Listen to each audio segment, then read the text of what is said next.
Então, bom dia para todo mundo. Vamos iniciar a nossa reflexão neste sábado, dia 15 de agosto, pedindo a graça, a presença, a assistência do Espírito Santo de Deus. Em nome do Pai, do Filho e do Espírito Santo. Amém. Ó Deus eterno e todo-poderoso, a quem ousamos chamar de Pai, dai-nos cada vez mais um coração de filhos para alcançarmos um dia a herança que prometestes.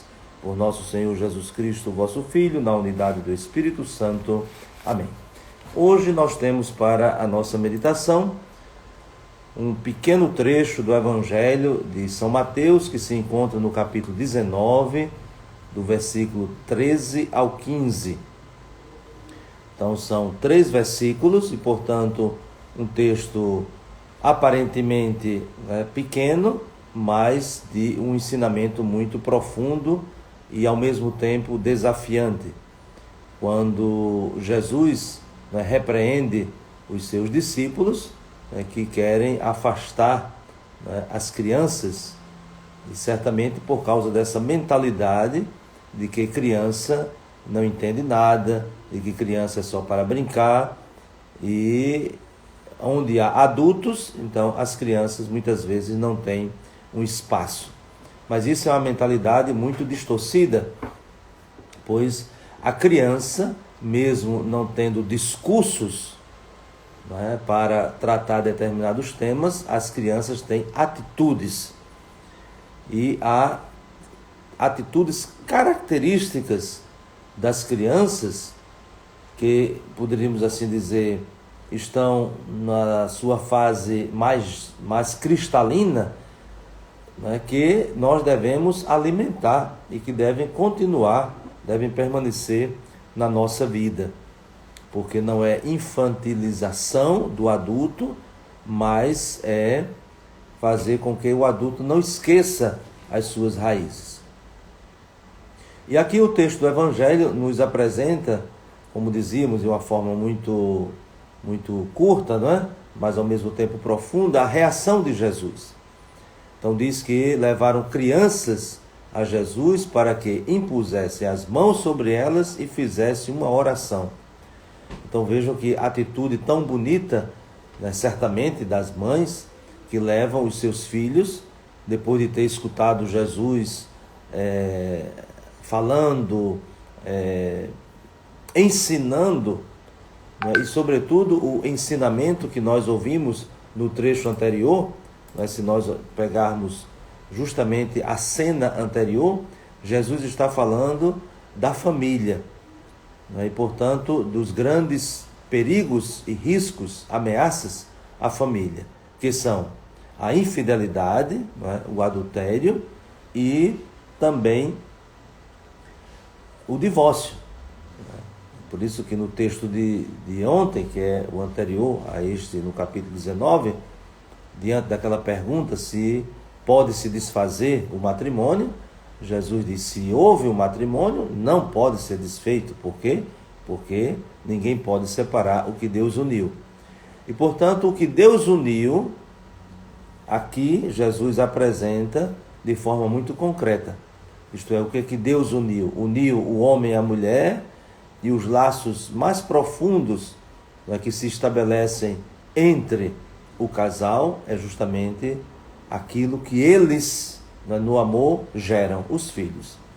Então, os filhos são de fato a bênção do Senhor, como diz o próprio Salmo, mas eles são a expressão dessa união, dessa comunhão de vida entre o esposo e a esposa.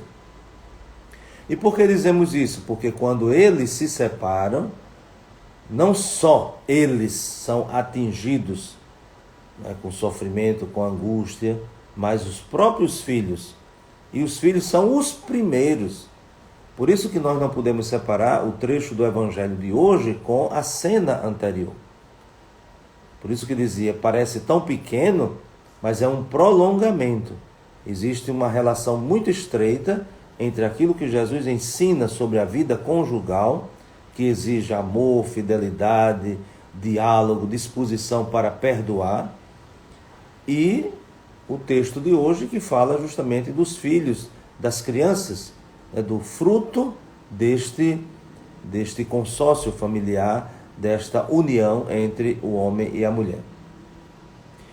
E quando os discípulos tentam repreender as crianças, ou seja, afastá-las de Jesus, então Jesus mais uma vez utiliza a criança como símbolo de quem pretende entrar no reino de Deus.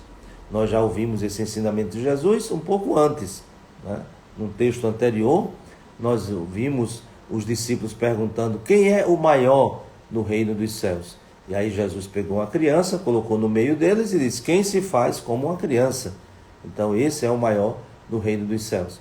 Então são atitudes das crianças que Jesus evidencia em contraposição à atitude dos discípulos, que indicam um certo reducionismo, até mesmo diante do ensinamento de Jesus. Então Jesus não ensina de forma teórica. Jesus também, a partir de suas atitudes, faz o grande anúncio, o anúncio do reino dos céus. E para entrar no reino dos céus, nós precisamos ter mais do que desejo, nós precisamos também ter atitudes. E como dizíamos, essas atitudes fundamentais da criança, a simplicidade. Quando nós tomamos uma criança nos braços, um bebê, então, quanta simplicidade nós encontramos nessa experiência, de ter nos nossos braços um ser amado por Deus, um filho de Deus, e que demonstra tudo aquilo que é próprio do ser humano na sua essência, isto é, a dependência. O bebê não tem autonomia, não tem poder de decisão, e portanto é o símbolo do pobre que se confia a Deus. E aí nós voltamos para as bem-aventuranças, As bem-aventuranças, a primeira bem-aventurança é justamente essa: bem-aventurados sois vós, os pobres, porque vosso é o reino dos céus. O que é que Jesus diz aqui? Deixai vir as minhas criancinhas, não a proibais, porque delas é o reino dos céus. Então nós temos aqui já uma aplicação dessa pobreza de espírito, quando Jesus apresenta as crianças como símbolo dos pobres, que aqui não significa exatamente uma falta de condições materiais, mas um despojamento, A criança é despojada. Depois nós temos uma outra atitude muito interessante das crianças, que é a liberdade. A liberdade de expressão, porque nessa fase mais cristalina, elas não têm ainda a contaminação dos adultos, de fazer uma espécie de filtro, entre aquilo que pensa e aquilo que diz, gerando até muitas vezes atitudes falsas, hipócritas. A criança não. A criança expressa com liberdade o que está sentindo, o que está pensando. Então, se uma criança está até mesmo numa refeição e tem uma coisa que não gosta, ela não vai comer obrigada, ela vai dizer: não, eu não gosto. O adulto às vezes pode até, para fazer de conta, por uma aparência, pode até fazer uma espécie de dramatização, que está gostando, que só para agradar. A criança não tem ainda, graças a Deus, não tem ainda essa contaminação de estar na vitrine, ela está na realidade. Muitas vezes os adultos, eles fazem para si vitrines, para serem elogiados, para serem reconhecidos, muitas vezes traindo a verdade. E uma das atitudes da criança é justamente essa liberdade. Essa liberdade, por quê? Porque está em contato mais direto com a verdade. Claro que aqui precisa crescer, precisa amadurecer. A verdade não é simplesmente algo que a gente percebe, mas é algo que a gente também vai discernindo, Vai discernindo o que é a verdade, para de fato sermos livres. Então essa é uma atitude da criança muito interessante, que nós devemos alimentar em nós.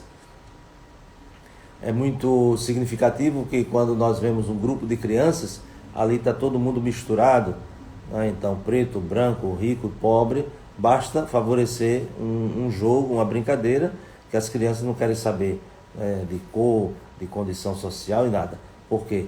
Porque são, nessa fase mais cristalina, elas se reconhecem, né, como semelhantes, né, como iguais.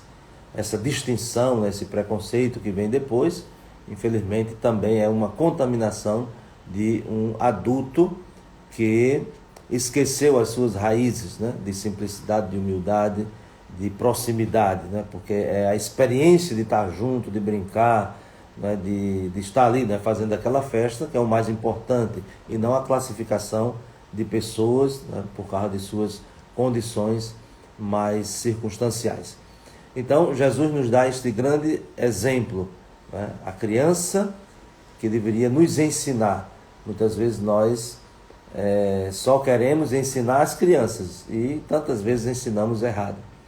E por fim, Jesus impõe as mãos sobre elas, né, abençoando, que é justamente aquilo que é o objetivo de quem trouxe as crianças para junto de Jesus, para que ele abençoasse. E abençoar na Bíblia, bem dizer, é falar bem. Não é uma mágica, não é uma palavra mágica, mas é uma proclamação de um bem que se reconhece. Abençoar significa isso. Então Jesus, ao impor as mãos, abençoando as crianças, ele está dizendo que as crianças são um grande bem. Um grande bem para a família, e aí voltamos, né, para o texto anterior. Por isso que quando um casal se une pelo sacramento do matrimônio já com a intenção de não ter filhos, não se uniram. Não houve matrimônio. Há um defeito muito sério, né, de intenção, de propósito, que invalida o próprio sacramento.